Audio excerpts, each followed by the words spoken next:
Selamat pagi, Romo Galih dan teman-teman di Indonesia dan di Singapura. Dan selamat sore buat teman-teman yang di US. Nama saya Lucy, saya yang akan jadi moderator pagi ini. Senang sekali Romo, hari ini bisa dengar pengajaran Romo lagi. Teman-teman, hari ini adalah sesi kelima dari total 6 sesi berturut-turut yang membahas tema Sabda Bahagia atau Beatitude yang dipimpin oleh Romo Galih.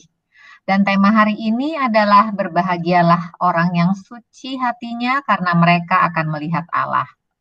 Seperti minggu-minggu lalu, nanti setelah pengajaran, Romo akan menyentuh hati kita dengan suatu pertanyaan untuk kita renungkan. Silakan teman-teman sediakan pen dan kertas atau bisa tulis di HP juga untuk mencatat apa yang diminta Romo untuk kita renungkan. Sebentar lagi kita akan mulai sesi kita. Sampai jam berapa pagi ini kita, Romo? Romo masih mute ya? Kita bisa sampai jam 9:15 atau 9:30 ya. Oke, terima kasih Romo. Teman-teman, kita punya waktu sampai jam 9:15 dari Romo. Oke, kita akan memulai pengajaran hari ini. Silakan Romo buka pengajaran kita dengan doa pembuka dan kemudian langsung mulai masuk ke sesinya Romo. Terima kasih. Terima kasih banyak Lucy. Baik, mari para saudara-saudari terkasih kita mulai acara kita dengan doa pembukaan. Demi nama Bapa dan Putra dan Roh Kudus. Amin. Berbahagialah orang yang suci hatinya karena mereka akan melihat Allah.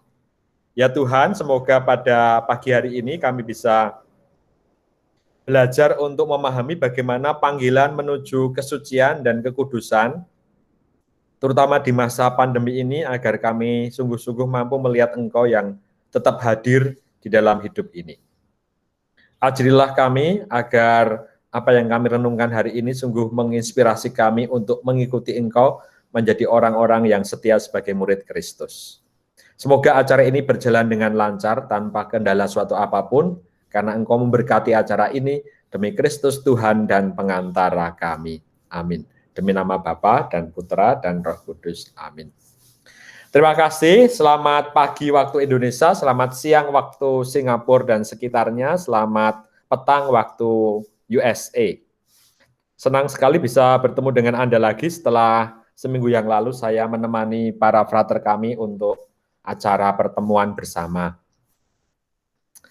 Saudara-saudara terkasih, saya akan membagikan bahan yang saya persiapkan. Bahan saya ini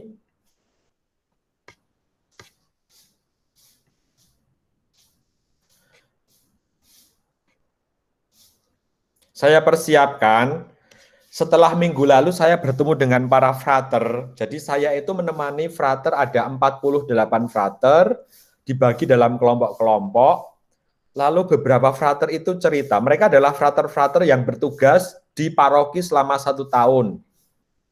Satu, ada yang bertugas di Riau. Yang kedua ada bertugas di Lampung.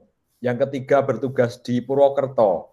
Yang keempat bertugas di Ketapang, itu Kalimantan di daerah sawit.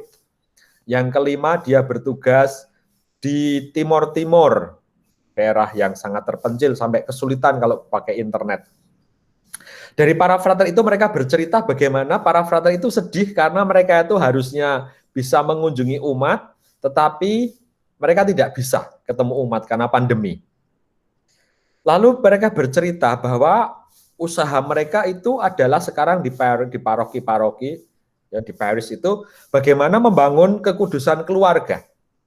Berbahagialah orang yang suci hatinya karena mereka melihat Allah. Kan begitu tadi tema kita. Nah, yang bisa kita renungkan hari ini adalah bagaimana keluarga-keluarga hari ini itu, kalau Anda melihat foto di depan ini ya, Anda sekarang sudah terbiasa melihat foto Bapak, Ibu, ikut misa online begitu ya, lalu lihat, kalau dilihat itu ada altarnya di depan, lalu ada salib patungnya, salib Yesus, ada komputernya. Itu tidak pernah terjadi sebelum pandemi, baru pandemi ini terjadi demikian. Nah, dan ini menjadi hal yang biasa kita ikuti, dan ini menjadi hal yang sangat cocok bagaimana umat itu membangun kekudusan seperti bacaan hari ini yang kita pakai. Berbagailah orang suci hatinya itu berarti membangun hidup kudus. Dan mereka akan melihat Allah. Kita akan berfokus pada bahan orang yang suci hatinya ini. Membangun kekudusan di masa pandemi. Apa yang terjadi selama ini para saudara terkasih? Aktivitas hidup beriman berpusat di lingkungan atau gereja. Pasti ya, kalau Anda ikut misa di paroki, pasti misalnya itu dilakukan di lingkungan. Anda melihat itu kalau di Indonesia, bahkan di Amerika tetap sama, bahwa kegiatan hidup iman itu dilakukan based on territory. Saya umat paroki mana misalnya, itu kan pasti. Saya dulu ada di Saint Jerome, berarti umat saya di wilayah El Cerrito dan sekitarnya. Ada yang tinggal di daerah Santa Clara, lalu umatnya tinggal di Santa Clara dan sekitarnya. Jadi, based on territory, tergantung wilayah masing-masing.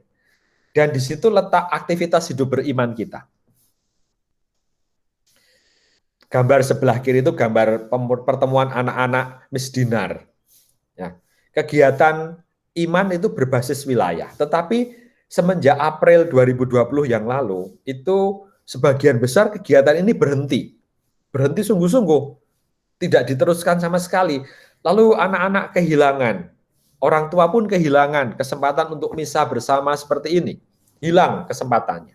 Anda juga mengalami begitu, dan itu menghilangkan menghilangkan hidup gereja yang bersekutu, yang hidupnya itu dipenuhi dengan kehadiran orang lain. Itu tidak terwujud sekarang ini karena orang diminta untuk physical dan social distancing.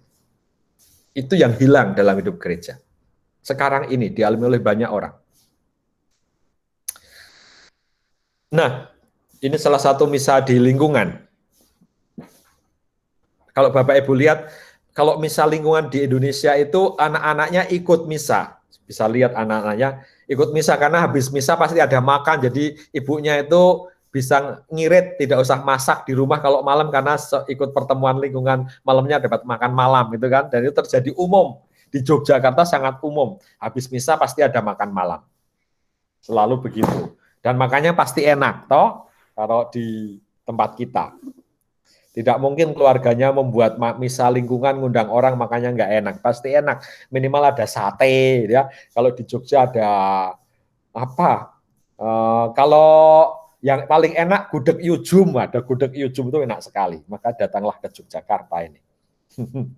Nah, formasi iman umat terutama terjadi di lingkungan gereja dan sekolah. Sekali lagi anak-anak diajarinya di sekolah dan lingkungan gereja. Di rumah orang tua jarang melakukannya. Dan berbasis teritorial. Lalu apa yang terjadi? Yang terjadi sekarang adalah ketika altar gereja itu berpindah ke rumah. Artinya di rumah masing-masing orang itu punya altar kecil. Itu ya, pasti Bapak Ibu punya altar di rumah kecil gitu, dibuat suasana berdoa. Lalu keluarga menjadi pusat rohani hidup, tidak lagi di gereja, karena orang sekarang jarang ke gereja. Bahkan hampir setahun ini lalu gereja kehilangan fungsinya.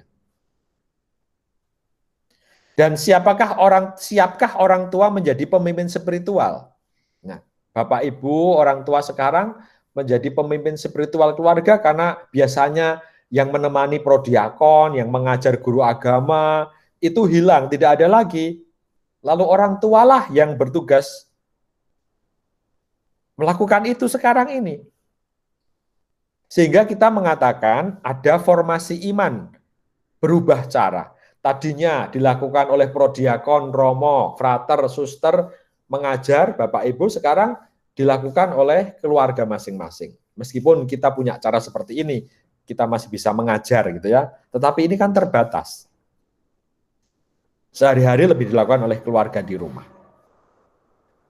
Itu yang dikatakan ketika altar berpindah ke rumah Anda masing-masing. Saya mengadakan survei. Survei ini saya lakukan bulan Juli yang lalu pada 50 keluarga di Jakarta, di Bandung, di Semarang yang usia perkawinannya 1 sampai 30 tahun. Saya mengandaikan ini usia perkawinan orang tua yang masih punya anak-anak kecil dan anak-anak remaja gitu ya. Dikatakan begini, dari 50 keluarga ini, mereka mengaku bahwa 44 keluarga setia ikut misa online. Jadi masih untung nih, keluarga ikut misa, 88% ikut misa mereka. 17 keluarga mempunyai doa rutin, 34% dari keluarga yang saya survei ini mengatakan bahwa mereka punya doa rutin. 33 keluarga, artinya 66% dari 50 ini punya doa tetapi tidak rutin. Punya doa tetapi tidak rutin dilakukan. Dan doa itu diserahkan pada tiap-tiap orang, terserah keluarga masing-masing gitu ya.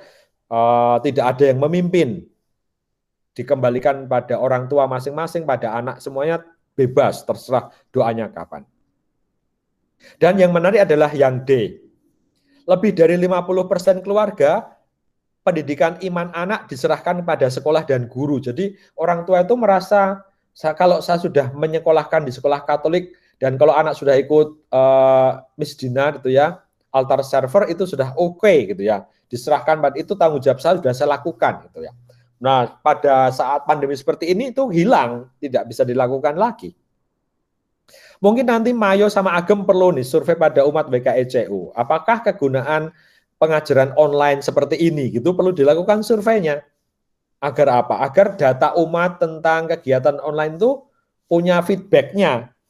Sehingga acara kita, kalau kita membuat program untuk kegiatan, lalu ada feedback yang betul-betul based on data gitu ya, bahwa data umat mengatakan demikian. Saya belajar untuk itu sekarang ini. Ternyata keluarga-keluarga Katolik memang kehilangan ini tadi, kehilangan waktunya, kehilangan waktu bersama berdoanya, karena lalu karena sebagian besar diserahkan kepada gereja dan sekolah. Orang tua tidak siap untuk mengajar anak-anak seperti itu. Lalu muncul persoalan pastoral baru. Romo dan frater yang saya temani minggu lalu itu merasa bahwa misa online itu tidak cukup. Karena toh misalnya itu seperti itu terus gitu ya. Kurang nih, harus ada sesuatu yang beda. Lalu pertanyaannya, bagaimana menjawab kebutuhan umat untuk formasi iman? Bagaimana iman umat tetap hidup di masa pandemi seperti ini? Pertanyaan yang muncul adalah ini, yang C. Spiritualitas membutuhkan perjumpaan. Bisakah membangun iman umat dengan membatasi perjumpaan dan komunio? Bisakah membangun iman tanpa Anda bertemu langsung? Itu bisa enggak ya? Itu pertanyaan kita. Selama hampir setahun ini, apakah Bapak Ibu yang ikut pertemuan seperti ini merasa imannya itu bertumbuh atau enggak? Apakah pertemuan virtual seperti ini membuat Anda itu tercukupi kebutuhan imannya? Atau ada yang kurang? Nah, ini yang perlu kita renungkan hari ini. Ini kan sebagai sarana membangun kekudusan. Tapi keterbatasan ini membuat kita tidak bisa semuanya. Maka ini pertanyaan yang baik untuk kita. Baik untuk warga WKECU. Apakah pertemuan seperti ini membangun iman, tetapi juga ada kekurangannya pasti ya. Biasanya ketemu, makan bersama, bisa ketemu langsung gitu ya. Dan itu terbatasi, hilang, tidak bisa dilakukan lagi. Bapak Suci Paus Yohanes Paulus II mengatakan demikian, keluarga itu sebagai tempat pendidikan dasar anak-anak, di mana personalitas seorang anak manusia dibentuk. Bapak Suci meyakini bahwa keluarga yang baik itu akan membangun masyarakat yang baik. Keluarga yang punya persoalan akan menjadi juga masyarakatnya punya persoalan, kan begitu. Nah, karena itu menjadi dasar bagi hidup bermasyarakat. Dalam FC itu dalam kurung di bawah ada tulisan FC36 itu artinya Familiaris Consortio, ajaran untuk keluarga-keluarga Katolik dari Bapak Suci Yohanes Paulus II. Dia mengatakan begini, cinta kasih orang tua menjadi prinsip yang menjiwai dan memperkaya anak dengan nilai keramahan, ketabahan, kebaikan hati, pengabdian, sikap tanpa pamrih, dan pengorbanan diri. Nah, saudara-saudara terkasih, ini yang diwariskan orang tua untuk anak-anaknya. Tetapi ketika orang tua itu tidak mewariskan nilai-nilai ini, tapi diserahkan pada gereja dan sekolah, lalu hilang nilai-nilainya. anaknya tidak mendapat nilai yang demikian. Entah mereka belajar di peer group-nya, mereka tidak belajar dari orang tuanya. Itu yang terjadi seringkali dalam hidup kita. Nah, bulan Agustus sampai November 2020, Pope Francis itu mengadakan yang namanya Catechism on COVID. Jadi, Paus Fransiskus dalam masa Agustus sampai November, dia itu punya ajaran. Setiap hari Rebo, Paus Francis itu mengajarkan bagaimana umat beriman menghadapi COVID-19. Apa yang diajarkan adalah begini, menarik sekali. Heal the world in the light of the gospel. Bagaimana menyembuhkan dunia dengan terang Injil.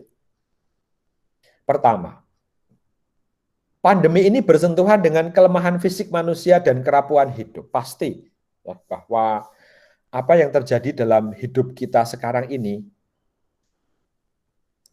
dalam pandemi ini, bahwa pandemi ini sungguh-sungguh bersentuhan dengan kelemahan kita ya.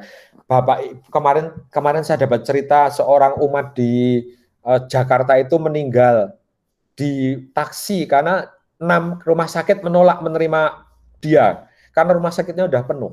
Jadi ada orang meninggal di taksi, di video itu ada keluar. Lalu di Jogja sini orang itu hanya tidak ada tempat lagi, orang kurang tempat untuk menerima pasien COVID.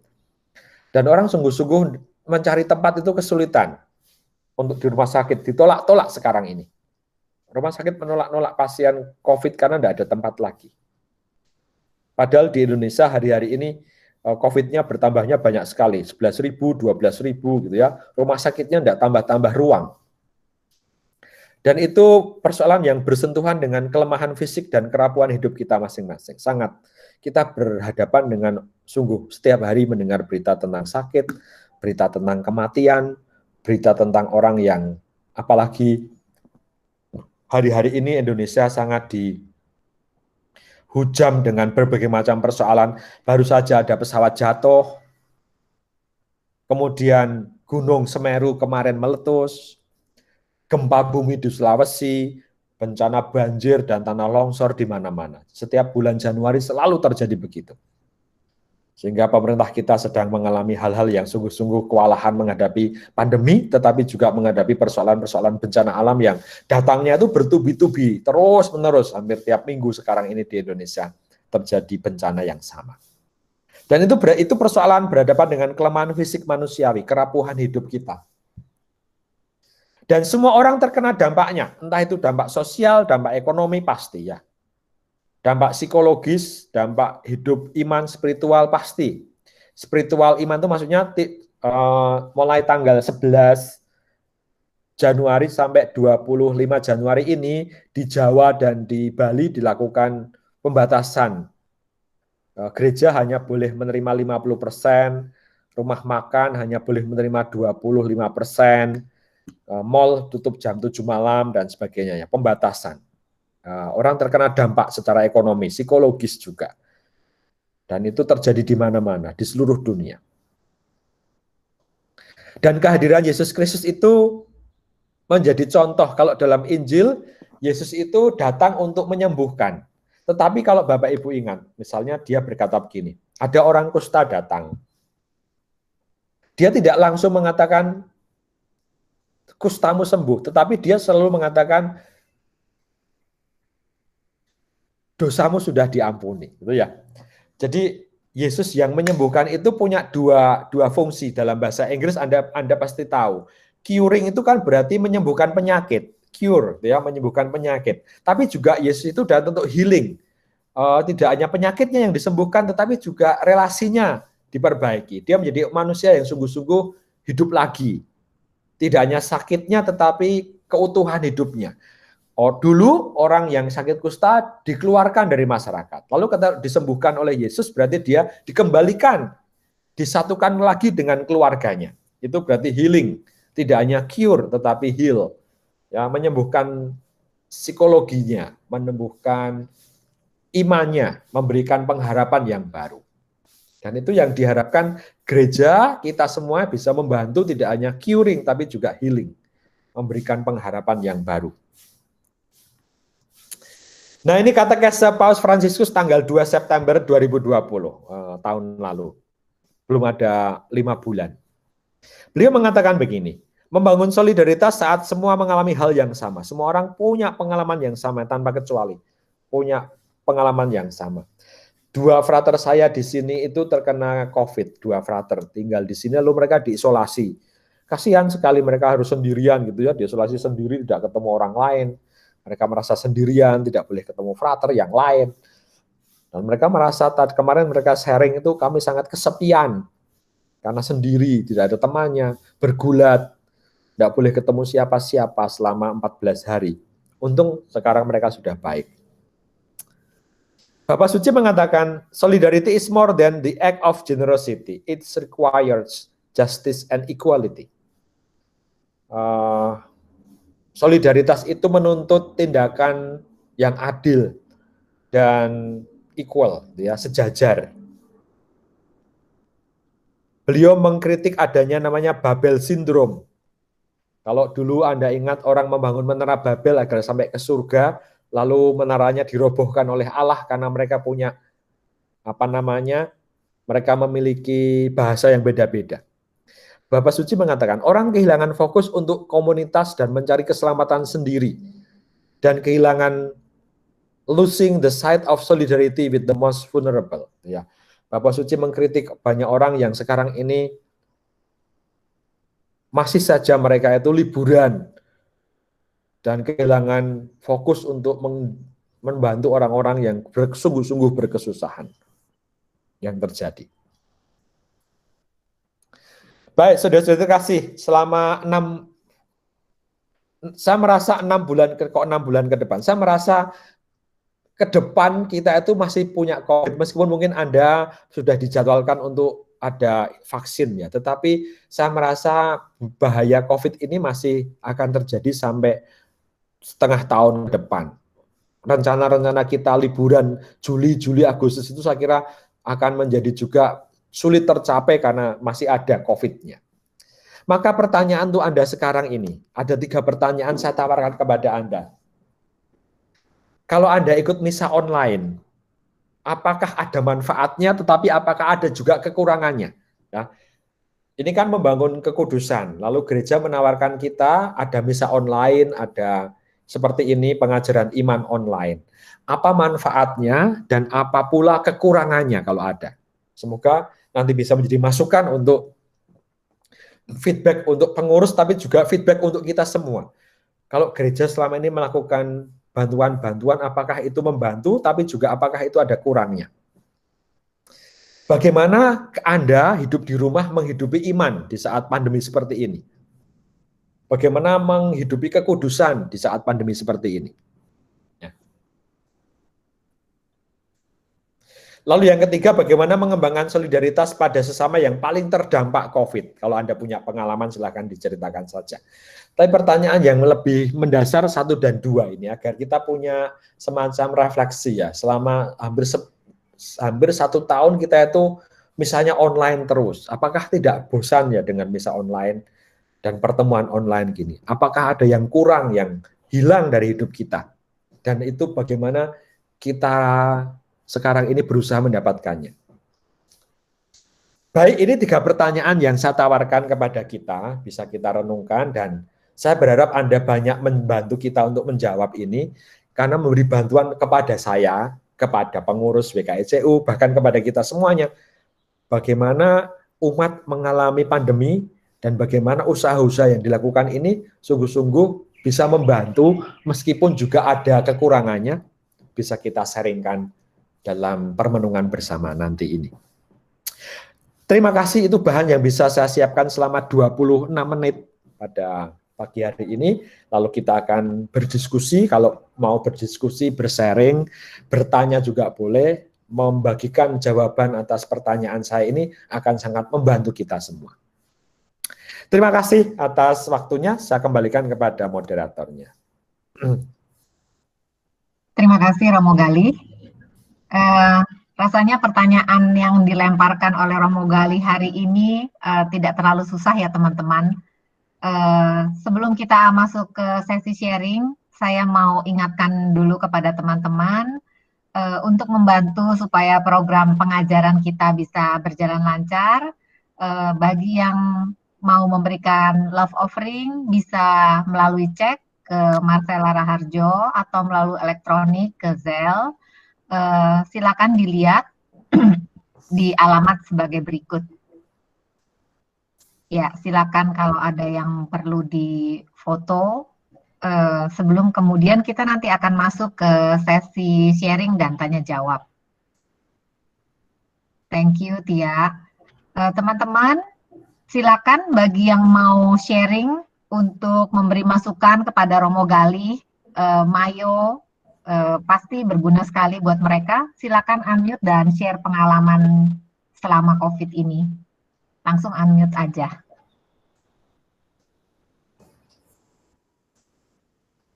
Romo, saya Ellen. Silakan Ellen.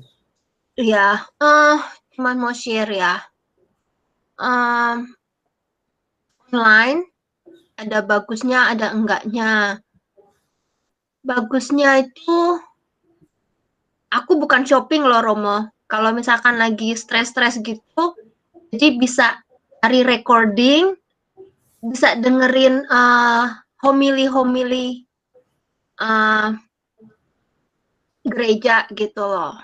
Satu kesaksiannya waktu malam tahun baru ya, malam tahun baru itu kan kita kan di rumah kan, nggak kemana-mana itu. Terus aku tuh ya, aduh Tuhan gitu, maksudnya so quiet gitu loh. Apa sih maksudnya gimana untuk bisa ngerenungin tahun gitu. Biasanya kan kita pergi misa malam tahun baru untuk ucapan syukur. Jadi nggak bisa kan Romo. Terus somehow jadi aku pergi ke YouTube. Terus aku happy banget karena pas jam 11 malam itu ada live adoration dari Vancouver. Dari gereja Vancouver.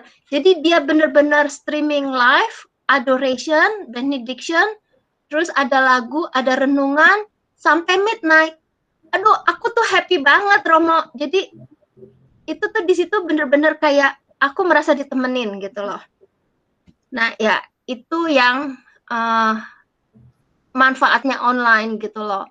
Tapi ya bosen Romo misa online terus sampai sekarang tuh jadi aku berusaha. Actually aku sekarang udah attend physical mass, tapi massnya itu di parking lot. Jadi mobil itu boleh parkir kalau ada yang mau di Our Lady of Peace. Mereka tuh udah ada daily mass, schedule-nya banyak banget.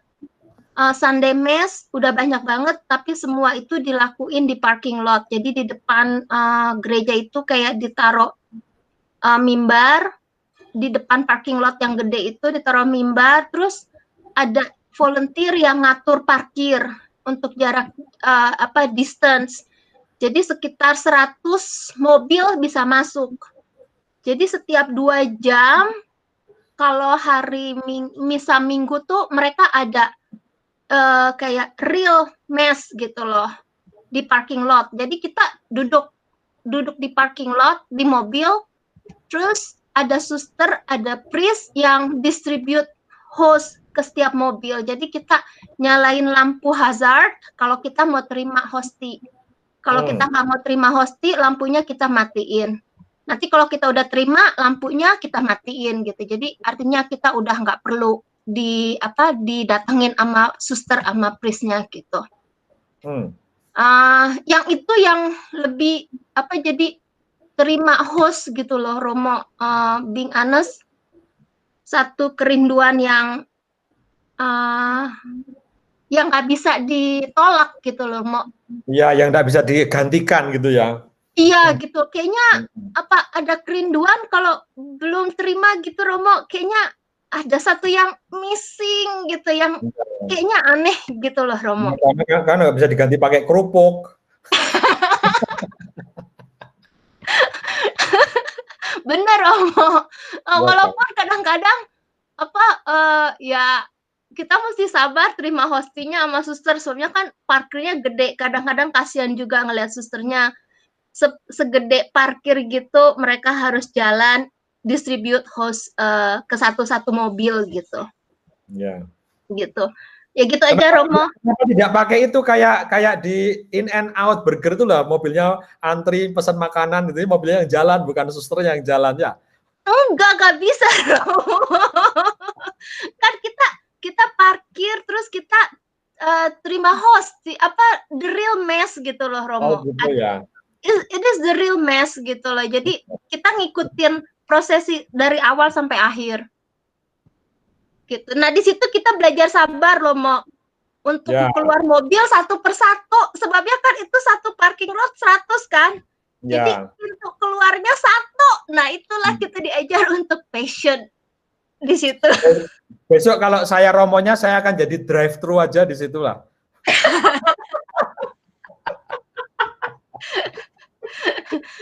Iya udah itu aja share saya Romo. Ya memang. Ya salah satu kesulitannya memang itu. Terima kasih atas sharingnya. Tadi itu ya, bosen misa online karena tidak bisa nerima host gitu ya, yang tidak tergantikan. Terima kasih Ellen atas sharingnya. Masih ada, mari. Silakan. Ini saya lihat Tante Swan buka mikrofon. Tante Swan kalau mau sharing silakan bicara. Begini Romo, waktu pandemi mulai bulan Maret tahun lalu sampai bulan Jun, itu memang kita harus live stream meskipun sampai sekarang, tapi waktu itu benar-benar tidak tahu gimana. Tapi saya itu waktu live stream, saya laksanakan seperti di gereja. Jadi kalau waktunya Injil berdiri, ya berdiri. Konsekrasi kamu berlutut, ya saya berlutut meskipun saya di mukanya komputer. That is what I believe. Ya. Terus waktu bulan Jun tanggal 14 tahun lalu, gereja kita yang di San Ramon ini besar sekali, halamannya besar sekali, dan stafnya itu berkreatif ya. Jadi mereka bangun kubu-kubu, ya, dan tiap itu kebunnya besar sekali, tiap itu dikasih tanda, jadi jarak 6 feet begitu, dan mulai dibuka umat itu kalau misa biasa tidak boleh lebih dari 100 orang ya. Tapi kebanyakan karena itu kan hari biasa, jadi banyak ada yang masih kerja segala macam. Misa paginya jam 9 pagi. Nah, itu banyak sekali yang datang. Dan ada kalau mau distribute host, jadi kita harus bawa kursi, tidak tinggal di mobil. Kita bawa kursi dan kita harus pakai mask. Begitu keluar dari mobil harus pakai mask. Itu keuntungannya sampai sekarang. Sekarang itu bisa sampai 200 orang. Dan pengakuan dosa pertama kali waktu dilakukan itu, kita itu sebelum masuk ke gereja itu ada pintu besar kaca.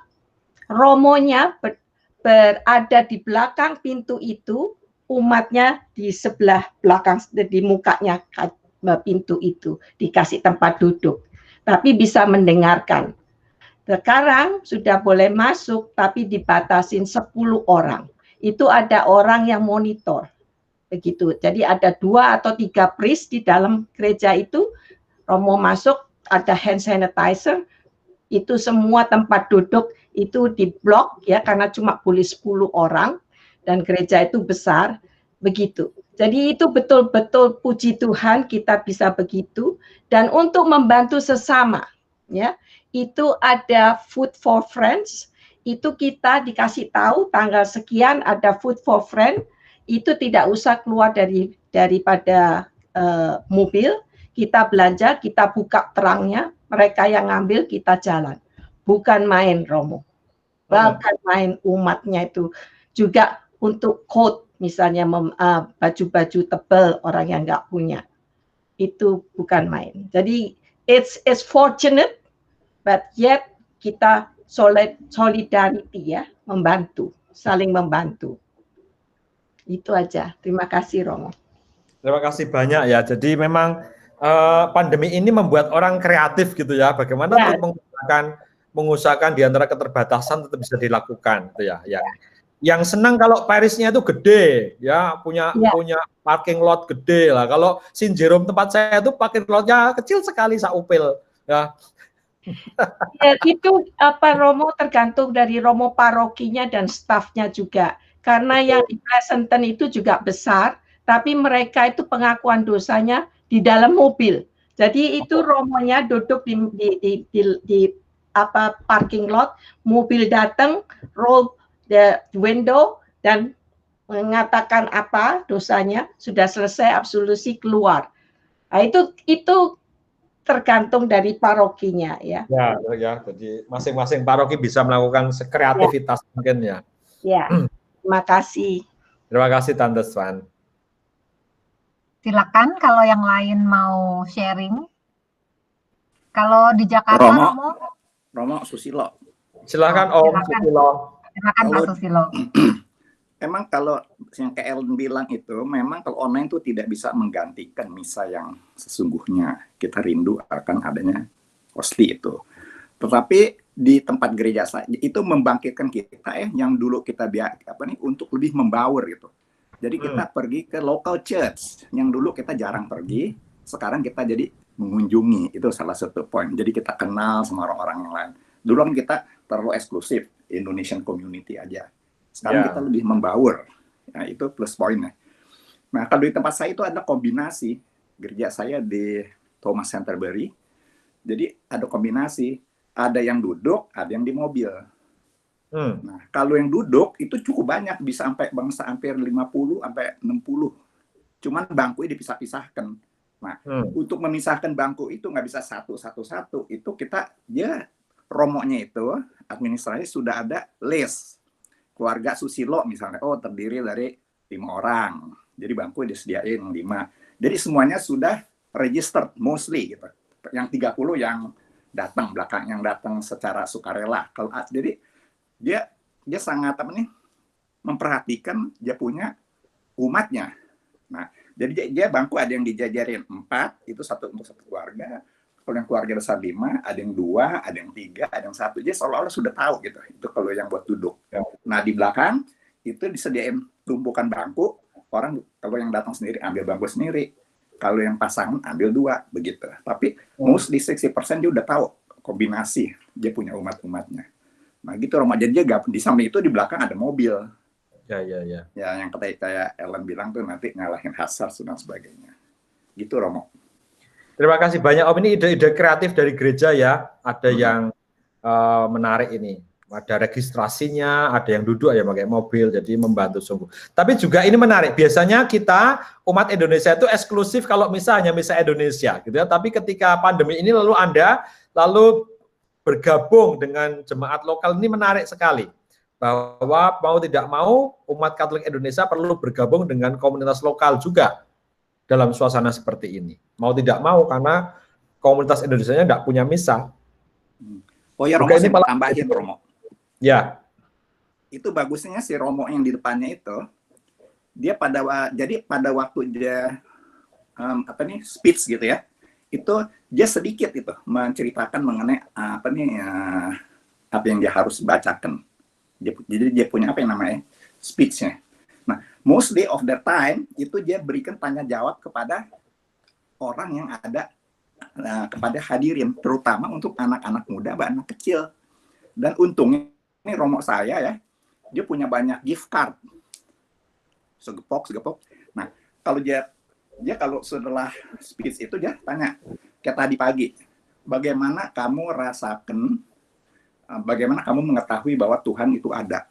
Itu kan pertanyaan yang cukup berat ya, tapi saya banyak anak-anak kecil bahkan yang 10 tahun, 11 tahun tuh bisa jawab. Itu yang saya bingung, Romo. Coba kita tanya mau yang sekarang aja nih misalnya. Apa yang kamu tahu, apa yang kamu bisa katakan bahwa Tuhan itu selalu ada di samping kita. Wah, macam-macam tuh. Ada yang satu, misalnya saya catetin, anak kecil yang satu, ya bangsa umur 10-11 tahun. Oh, saya tahu Tuhan ada di dalam nature. Saya sama papi saya sering ke alam ya. saya lihat keindahan alam dan sebagainya. Nah, di situ Tuhan ada. Itu yang satu. Terus ada yang kedua, saya taunya dari Injil. Nah, terus yang paling menarik, yang ketiga yang saya heran, ada yang bilang gini, saya tahu bahwa Tuhan itu ada dari papi mami saya, keluarga saya, dan teman-teman saya. Nah, dia yang dapat itu. Saya bilang, itu yang saya lagi nunggu-nunggu jawaban itu. Ya. Jadi, dia bilang Tuhan itu ada di kita melalui, nggak secara langsung gitu, tapi dia melalui orang-orang yang kita kasihi. Nah, anak itu ya baru mungkin umur baru 11 atau 12 ya. Nah, ini saya kasih kamu gift card. Dia kasih dia, mau pilih apa? Oh, saya pilih Starbucks aja sebab papi saya demen makan minum kopi. Nah, jadi speech-nya dikurangin, tapi lebih digalakan itu pertanyaan kepada audience. Nah, itu menyebabkan tuh anak-anak tuh sama anak muda tuh demen datang gitu. Biasanya yang datang kan yang tua-tua melulu. Sekarang yang datang tuh banyak anak muda karena mereka nggak tahu dah. Itu daya tarik juga gitu, kasih gift card gitu. Itu Romo di gereja saya. Terima kasih Om atas pastoral-pastoral yang kreatif yang dilakukan pastornya. Ini menarik ini untuk anak-anak, untuk anak muda. Terima kasih banyak. Nanti saya praktekkanlah dengan frater saya nih. Bagian gift card, Romo. Gift card-nya dari mana? Gift card makan mie ayam di depan seminari lah nanti. Ya. Terima kasih Om Susilo. Ya, makasih Romo. Silakan yang lain yang mau memberi inspirasi ke Romo. Halo. Silakan. Ini Mary.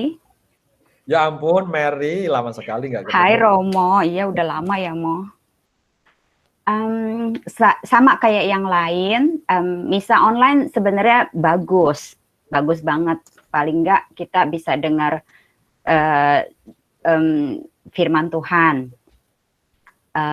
Yang seperti yang lain juga ngomong, yang kita kehilangan misa online ya udah pasti sakramen. Kita nggak dapat the grace dari sakramen. Yang kita terima cuman bisa dari yang bisa kita terima dari communion, di Eucharist.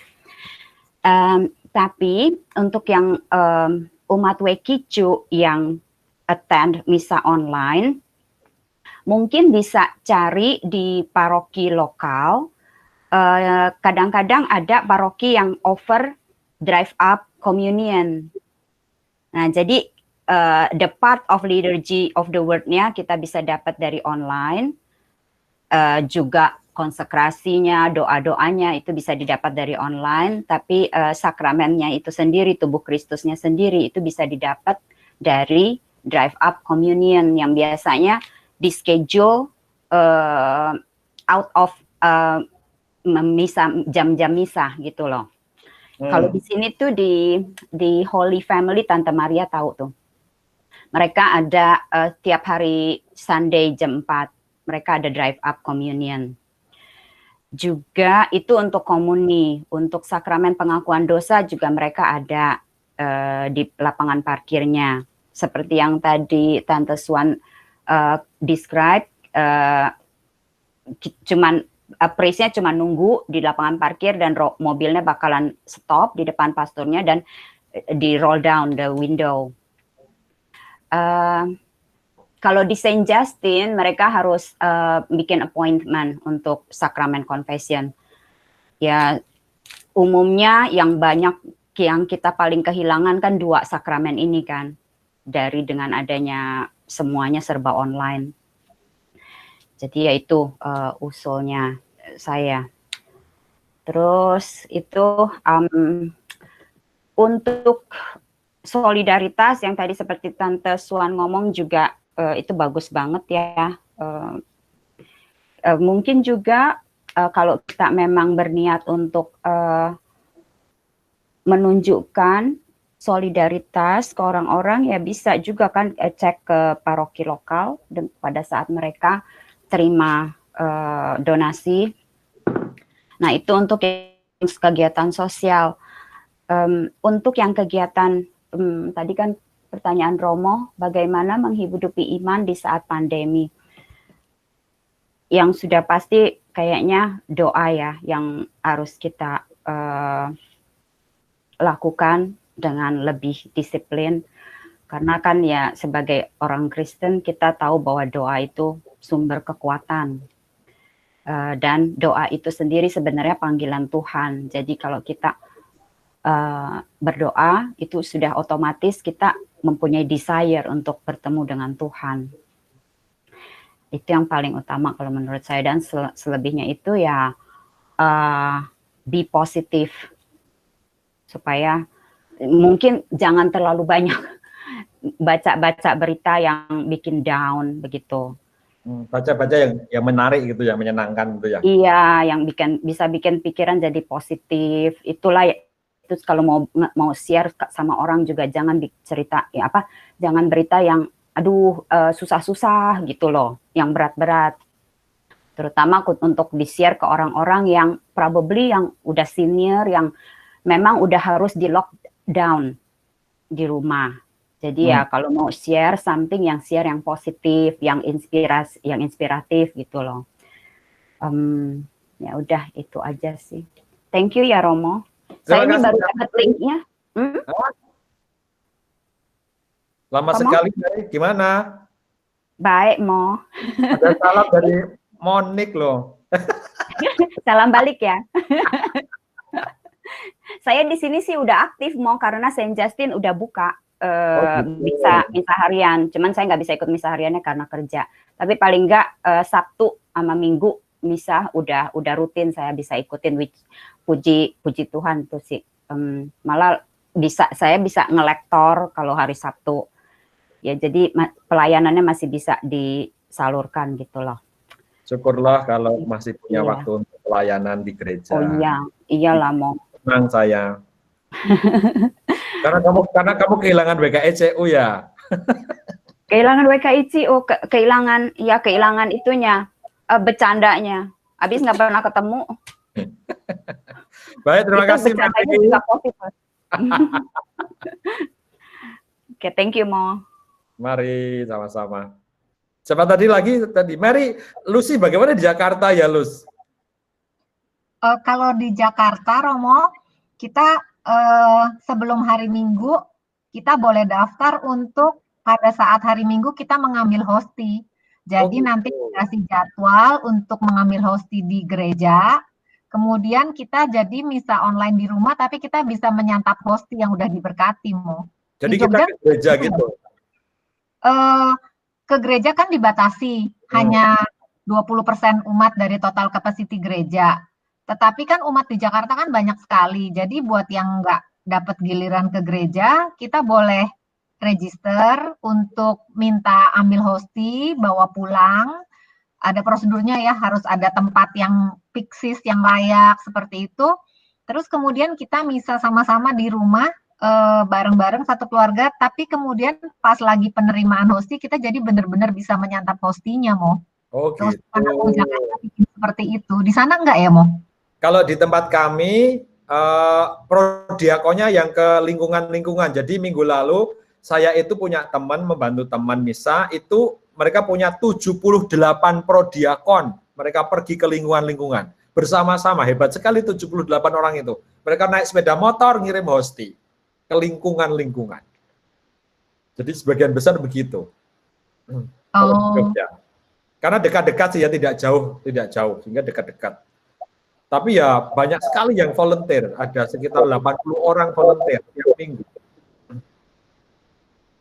Kalau di Jakarta yang boleh diantar oleh prodiakon hanya orang-orang yang tua, yang di atas 60, yang tidak boleh ke gereja. Tapi kalau usia-usia yang boleh ke gereja itu harus ambil sendiri. Ada juga, tapi prodiakonnya melakukan itu terus banyak yang kena COVID, Mo.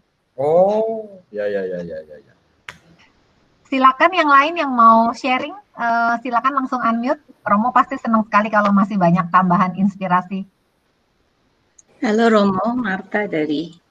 Silakan Marta. Ya dari sekarang saya di Florida, Mo. Oh. Iya.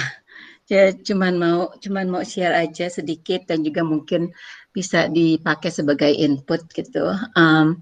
Ya seperti yang sebelum-belumnya saya cuma mau bilangin ya, misa online is nothing compared to live mass gitu kan Mo.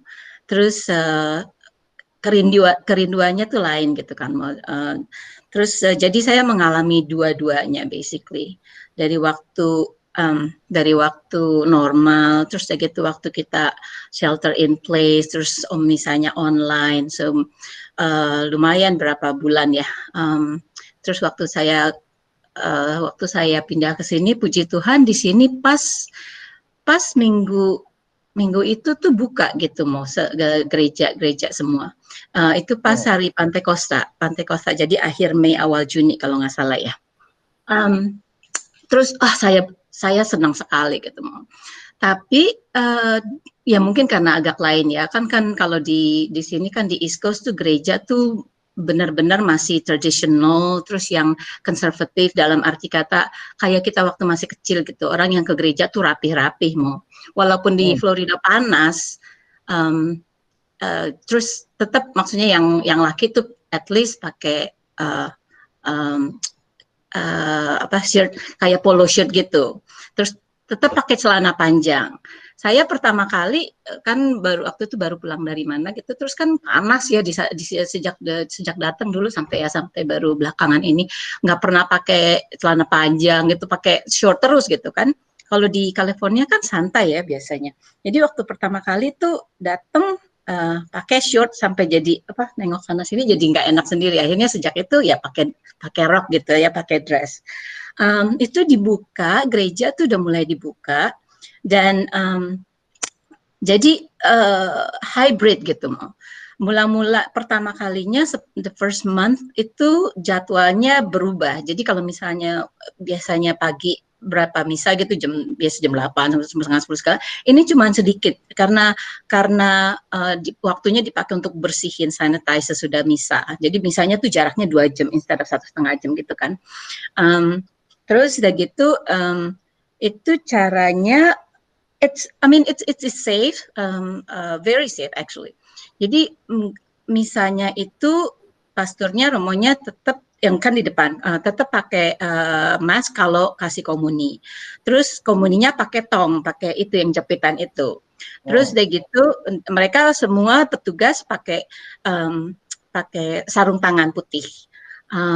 Makanya yang saya bilang itu gereja di sini tuh benar-benar kayaknya gimana gitu. Terus mesinarnya semua pakai baju, tahu kan mau yang kayak di Roma gitu tuh, yang kayak baju Romo juga gitu kan.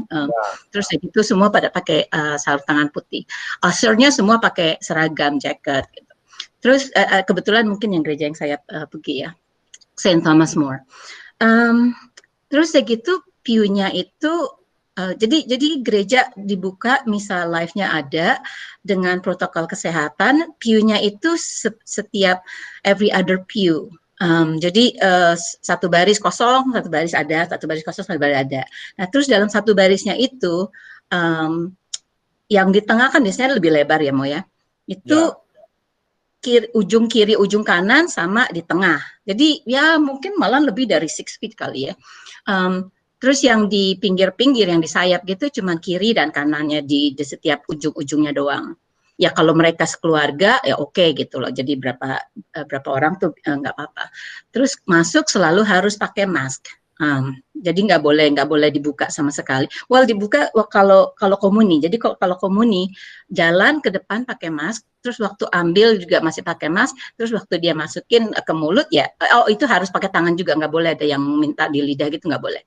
Terus waktu masukin baru mask dibuka sebentar, masukin, tutup lagi, langsung mesti pakai lagi waktu jalan balik.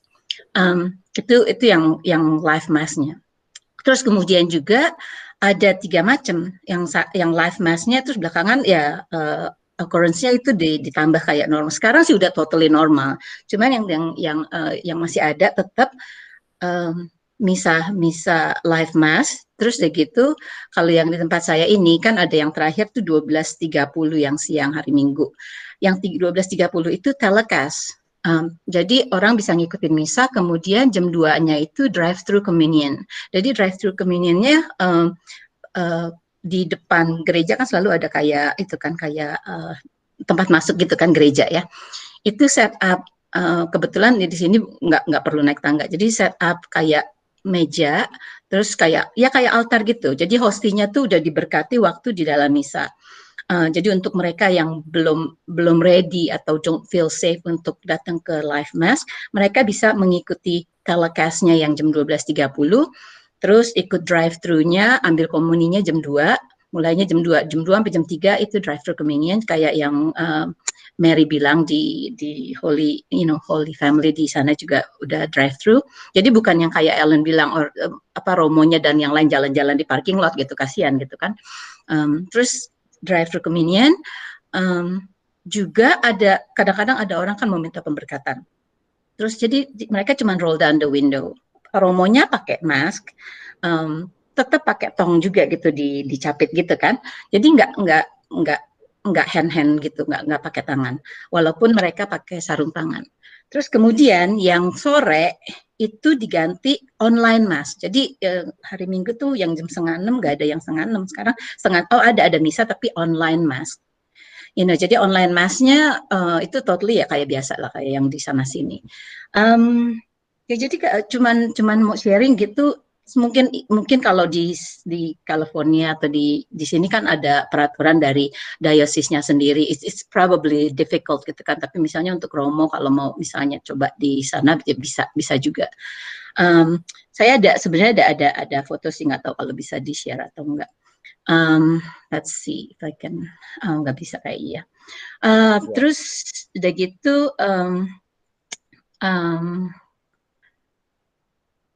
Let me see, mungkin bisa. Terus udah gitu, ini waktu Natal, mau kelihatan nggak? Bisa ke-share nggak? Waktu pengakuan dosa, sekarang pengakuan dosa udah biasa. Jadi ada di dalam gereja sama di dalam gereja sama di tempat pengakuan. Kan tempat pengakuannya kan ada sekat gitu kan. Terus di dalam gereja juga pakai mask gitu, terus ada jarak gitu, terus ada dipakai ya ada jarak doang sih sebenarnya, nggak dipakein plexiglass. Jadi ya kayak gitu. Terus waktu Christmas aja mau saya ikut yang Christmas mass. Itu ramai. Jadi ada 2 lagi, Christmas tuh ada 2. Itu ikut yang midnight mass. Kan di sini kan nggak panas ya, mau enak jadi adem. Itu di dalam sama di luar di parking lot. It was just so beautiful mass. Terus ya itu mengenai ini di sini ya. Jadi kita sih nggak terlalu berasa kehilangan atau miss going to church gitu, terus terima komuni, semuanya kayak normal gitu mau. Terus sama saya mau share yang bagaimana dalam masa pandemi ini bisa bantuin atau gimana. It's really hard, tapi yang saya the least I could do waktu ada teman atau ada yang kena COVID itu kan mereka kan nggak bisa dikunjungi dan saya tahu mereka nggak bisa keluar. Jadi besides praying for them, waktu itu juga saya order food, jadi suruh dropin langsung ke sana kan kita bisa gitu kan. And that I think that probably helped. Soalnya kan kalau orang lagi isolate themselves quarantine gitu kan nggak boleh didatangi atau dianya juga seharusnya nggak bisa keluar gitu kan, beli makanan atau segala, dan kebutuhannya ya terutama untuk makan juga gitu. Jadi the least I could do ya help a little bit, yaitu order untuk mereka gitu. Jadi makanan dianterin.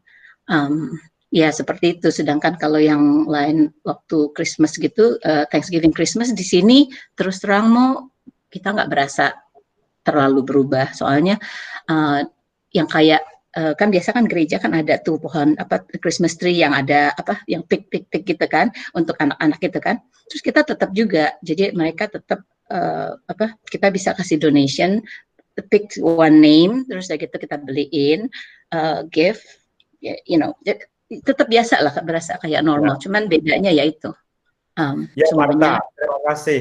Kalau gerejanya normal lalu seperti tempat kamu itu ya, bahwa gerejanya normal lalu membantu banyak orang dengan tetap ada protokol gitu ya. Iya. Ya. Oh ya, one thing Mo, waktu itu Christmas kan kita juga rame gitu. Terus pastornya juga bilang, well, maksudnya kalau banyak orang yang misalnya takut wonder gitu dengan dibukanya gereja, terus pastornya cuma bilang, well, thank God sejak kita reopen, jadi sejak dibuka lagi, so far nggak ada yang kena COVID. Basically what he's saying, karena kita memuji Tuhan dan we worship Him, so kita ya safe lah gitu istilahnya. Dan kita juga nggak bisa itu ya mau ya nggak bisa sembarangan juga gitu loh. Ya, artinya masih memakai protokol ya. Baik, Yes. Martha, terima kasih banyak atas sharingnya dari Florida sana yang menyenangkan pasti udaranya. Ada Disney World sana ya. Iya, sekarang 60-an Mo, iya betul. Ya, Terima kasih Mo. Terima kasih. Apakah masih ada teman-teman yang juga untuk WKECU itu? Kalau saya ini idenya sudah banyak sekali. Apakah teman-teman merasa WKECU itu membantu banyak untuk penumbuhan iman Anda selama pandemi? Romo. Silahkan Elisa. Romo, untung kebagian waktunya habis Martha. Thank you, Pak. Romo, saya mau share quickly, cuman mau bilangin yang WKECU tuh really helpful buat saya sama Riyadi. Tiap kali kita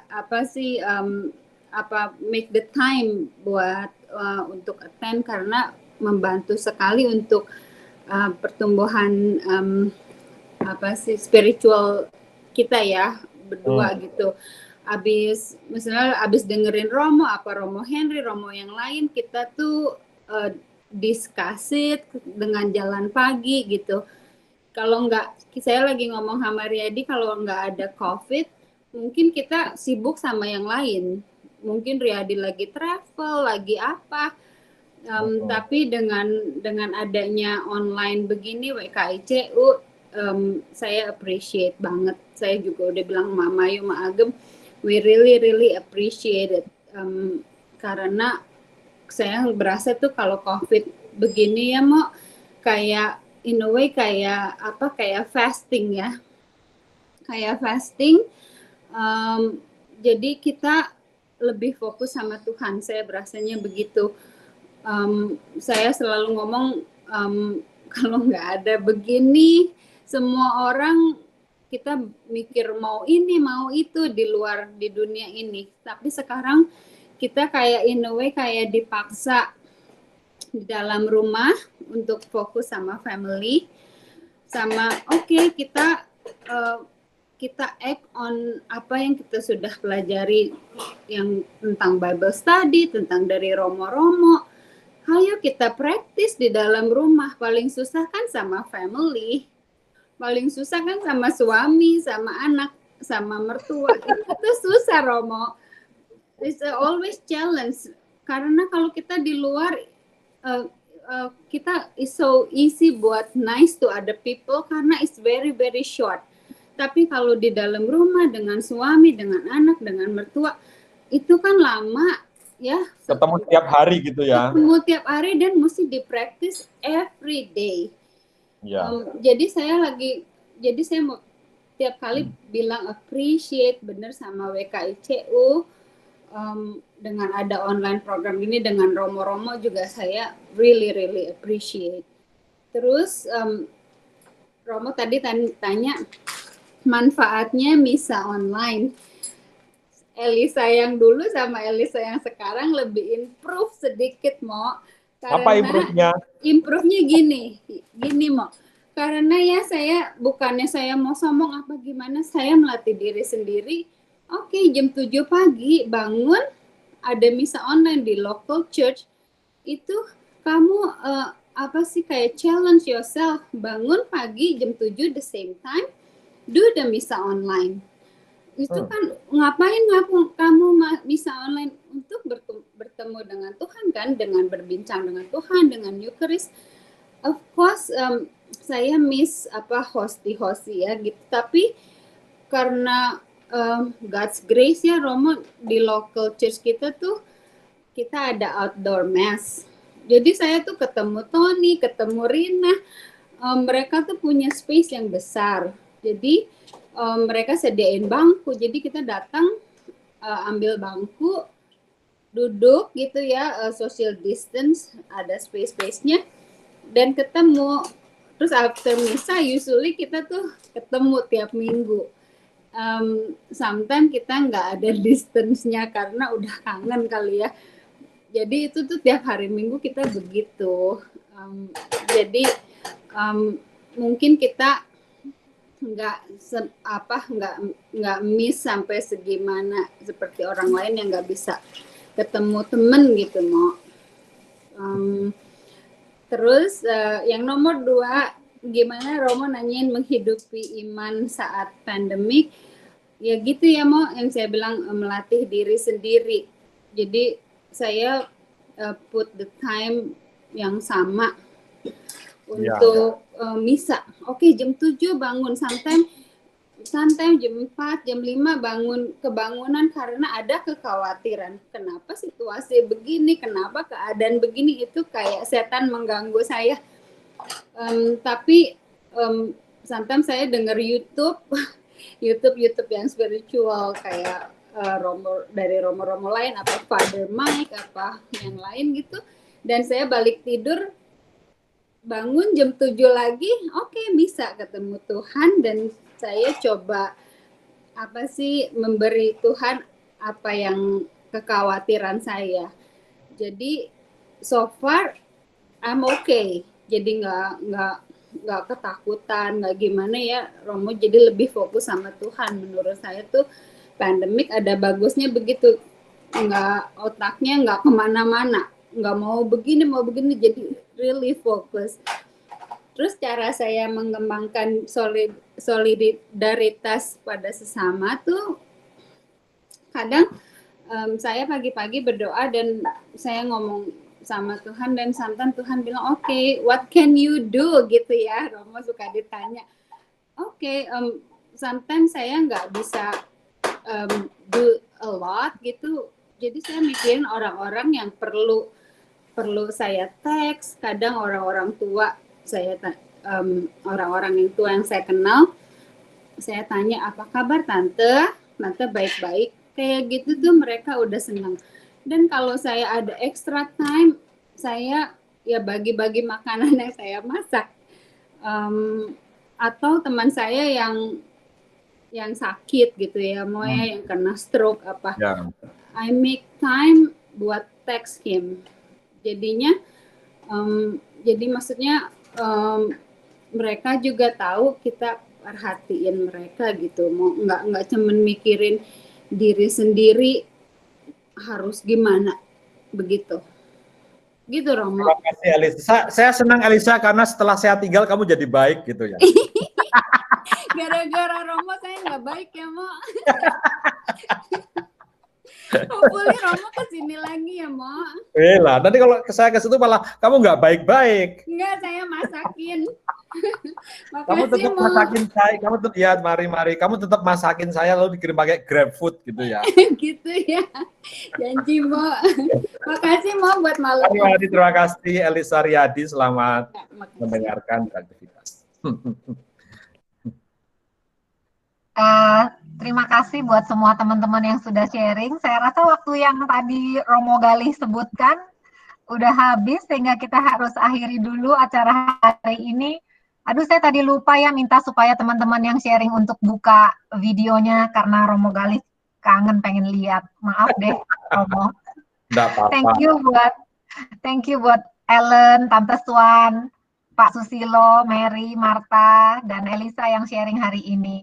Minggu depan kita akan masuk sesi terakhir dari Sabda Bahagia ini. Jadi minggu depan semoga nggak lupa buka videonya buat kangen-kangen sama Romo Galih. Romo, acara hari ini harus kita tutup sekarang karena Romo nanti mau ada acara lagi.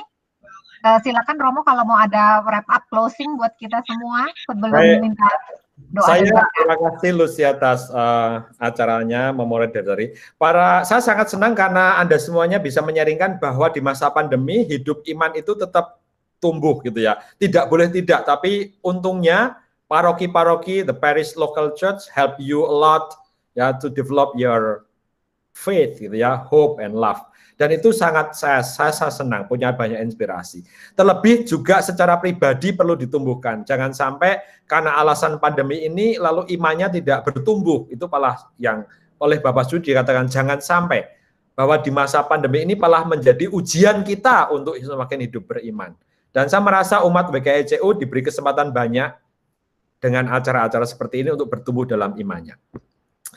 Terima kasih atas semuanya. Kita akan berjumpa lagi terakhir acara dengan saya, artinya maksud saya program Sabda Bahagia akan berakhir minggu depan, lalu Anda akan ketemu Romo yang lain lagi untuk acara berikutnya. Karena saya sudah mulai juga kuliah lagi seperti umum. Begitu ya Lucia? Iya Romo. Kalau begitu saya akan menutup acaranya nih dengan doa penutup bersama-sama. Mari teman-teman kita berdoa bersama di acara penutup hari ini. Demi nama Bapa dan Putra dan Roh Kudus. Amin. Tuhan, kami sangat bersyukur karena local church, gereja-gereja di mana umat WKICU dan di mana kami berada ini sungguh-sungguh memperhatikan iman kami untuk tetap hidup di masa pandemi ini. Semoga pelayanan orang-orang kepada kami membuat kami juga tergerak untuk mau melayani orang lain. Karena Engkau sudah berbaik hati kepada kami, menumbuhkan iman kami, harapan kami, dan cinta yang semakin kuat kepada sesama. Semoga sabda hari ini menjadi orang yang suci hatinya. Kami nanti akhirnya mampu melihat Engkau dalam kemuliaan-Mu, kini dan sepanjang masa. Amin. Dampingilah orang-orang yang hari ini akan beristirahat, kami yang akan meneruskan pekerjaan hari ini. Demi Kristus Tuhan dan pengantara kami. Amin. Tuhan sertamu dan sertamu juga. Semoga kita semuanya diberkati oleh Allah yang Maha Kuasa, Bapa dan Putra dan Roh Kudus. Amin. Terima kasih. Terima kasih Romo. Terima kasih. Sorry tadi nggak Ada Lia, Terima kasih Romo. Thank you, Mo. Tante Maria minggu depan sharing Tante Maria Surya ya, sharing. Iya benar. Hai Romo. Mari Margaret. Ini Elisa,